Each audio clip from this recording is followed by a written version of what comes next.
नमस्कार दोस्तों, मैं हेमराज सैनी, सहायकाचार्य संस्कृत राजकीय महाविद्यालय बिजोलिया। आज के इस YouTube वीडियो में अध्ययन करने जा रहे हैं उपमालंकार। उपमालंकार जो कि अर्थालंकार का एक मुख्य प्रकार है और अर्थालंकार में जैसा कि अर्थ की उत्कृष्टता देखने को मिलती है, अर्थ की प्रमुखता होती है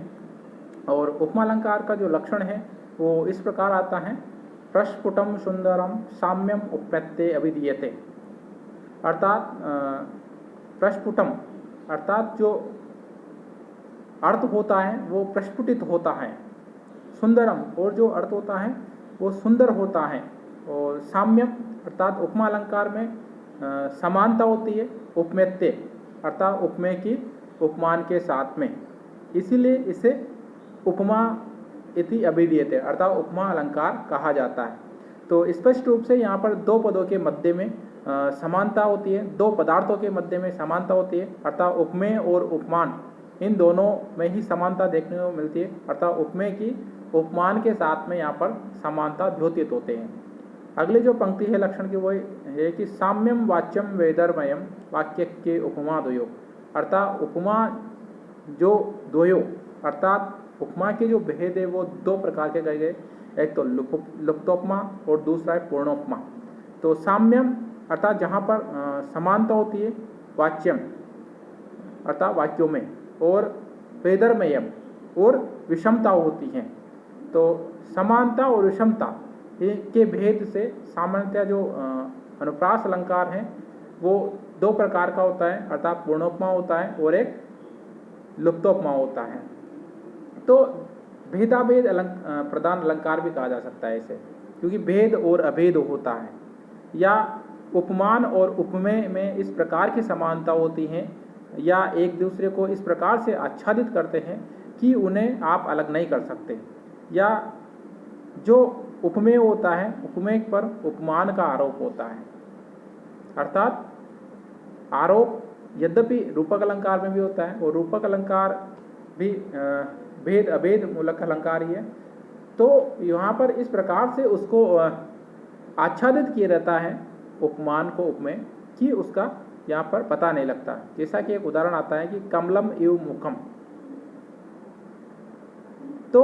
कमलम इव मुखम अर्थात जो मुख है वो कमलम एव अर्थात कमल ही है। मुख किस प्रकार का दिखाई दे रहा है? कमल के समान दिखाई दे रहा है, अर्थात जो उपमेय है मुख वो कमल अर्थात वो वहाँ पर वो कमल ही है, अर्थात उसे आप अलग नहीं कर सकते, या उसमें इस प्रकार की उसकी साधर्म्यता प्रकट होती है उसमें, या उसकी समानता प्रकट की जाती है कमल के साथ में यहाँ पर। तो उपमा अलंकार के में सामान्यतः चार प्रकार के वाक्यांशों का प्रयोग देखने को मिलता है, चार प्रकार के यहाँ पर पद देखने को मिलते हैं, जिसमें एक तो उपमेय होता है, दूसरा उपमान होता है, और तीसरा जो होता है वो साधारण वाचक शब्द जिसे कहा जाता है वो होता है, और एक जो है वो है या साधारण धर्म होता है और एक होता है वाचक शब्द होता है। तो जहाँ तक वाचक शब्द की बात की जाती है तो यहाँ पर यथा, इव, सदृश इत्यादि शब्द देखने को मिलते हैं जो समानता को प्रकट करते हैं, के समान प्रकट करते हैं। और साधारण धर्म जो होता है वो उपमेय और उपमान दोनों में ही समान रूप से रहता है, अर्थात कुछ पद ऐसा होगा जिनका प्रयोग दोनों में ही किया जाता है, उपमेय के साथ में भी होता है और उपमान के साथ में भी होता है। और उपमेय जो होता है वो जिसके साथ में उसका या जो वस्तु है जिसकी विशेषताएं बताई जा रही है वो उपमेय होते हैं, और उपमान जो होते हैं वो जिसके साथ में या जिसके सदृश उपमेय की विशेषता प्रकट की गई है, उपमेय को प्रकट किया गया, अभिव्यक्त किया गया, वो उपमान होता है। तो एक उदाहरण के माध्यम से इसे समझ सकते हैं कि एक उदाहरण है रघुवंश महाकाव्य का कालिदास कृत वागर्ता विव संप्रक्त वागर्थ प्रतिपत्तय जगतः पितृ वंदे पार्वती परमेश्वर। यहाँ कवि कुलगुरु महाकवि कालिदास रघुवंश के प्रारंभ करने से पहले या रघुवंश की निर्विघ्न समाप्ति से पहले यहाँ पर जगत के अधिष्ठाता भगवान शंकर और देवी पार्वती को यहाँ पर प्रणाम करते हैं, उनका नमस्कार करते हैं, मंगलाचरण करते हैं। तो कहता है कि वागर्ता विव वाक अर्थात वाणी और अर्थ इव के समान, अर्थात वाणी और अर्थ के समान संपृक्तौ अर्थात एक दूसरे से मिले हुए या संपृक्त हैं, संश्लेषित हैं, जिनको अलग नहीं किया जा सकता। जैसे शब्द के बिना अर्थ का अस्तित्व नहीं है और अर्थ का अस्तित्व तभी है जब शब्द होता है। तो वाणी और अर्थ के समान संपृक्त अर्थात मिले हुए वागर्थ प्रतिपत्तया अर्थात किसके निमित्त, तो वो वागर्थ अर्थात वाणी और अर्थ के निमित्त उसके लिए जगतः अर्थात जो संसार के पितरौ माता पिता अर्थात माता च पिता च पितरौ अर्थात संसार के जो माता पिता हैं पार्वती परमेश्वरौ पार्वती च परमेश्वरश्च अर्थात पार्वती च परमेश्वरश्च अर्थात पार्वती और परमेश्वर भगवान शिव जो जगतः पितरौ जो इस संसार के माता पिता है उन दोनों को ही वंदे अर्थात मैं प्रणाम करता हूँ। तो यहाँ पर जो वागर्थ हैं वाणी और अर्थ वो यहाँ पर उपमेय है, वो किस प्रकार से मिले हुए हैं, जगतः पितरौ पार्वती परमेश्वर अर्थात पार्वती और भगवान शिव अर्थात जैसे पार्वती जो है वो वाणी है और वो शब्द हैं और पार्वती के बिना शिव का अस्तित्व नहीं होता। तो उसी प्रकार दोनों ही या जो वाणी और अर्थ उसी प्रकार संपृक्त हैं जैसे कि पार्वती और परमेश्वर देवी पार्वती और भगवान शिव दोनों का एक गठजोड़ देखने को मिलता है, दोनों का एक सहयोग देखने को मिलता है। जो दोनों एक दूसरे से मिले हुए तो उन दोनों के ही समान या उन दोनों को ही मैं वंदे अर्थात प्रणाम करता हूँ। तो यहाँ पर वागर्थ जो है ये उपमेय है और पार्वती परमेश्वर जो ये उपमान है। और यहाँ पर जो ईव जो शब्द है वो वाचक शब्द के रूप में प्रकट हुआ है, जो समानता प्रकट करता है, साधर्म्यता प्रकट करता है। और जो संपृक्त जो शब्द हैं वो साधारण वाचक शब्द हैं यहाँ पर, अर्थात संपृक्त वागर्थ के अर्थ में भी प्रयुक्त हुआ है और पार्वती और परमेश्वर इन दोनों के अर्थ में भी प्रयुक्त हुआ है। या जो संपृक्त जो जिसका अर्थ जोड़ना होता है या संयुक्त करना होता है वो वाणी और अर्थ को भी संयुक्त करता है और वो पार्वती और भगवान शिव दोनों को भी संयुक्त करता है। इसीलिए यहाँ पर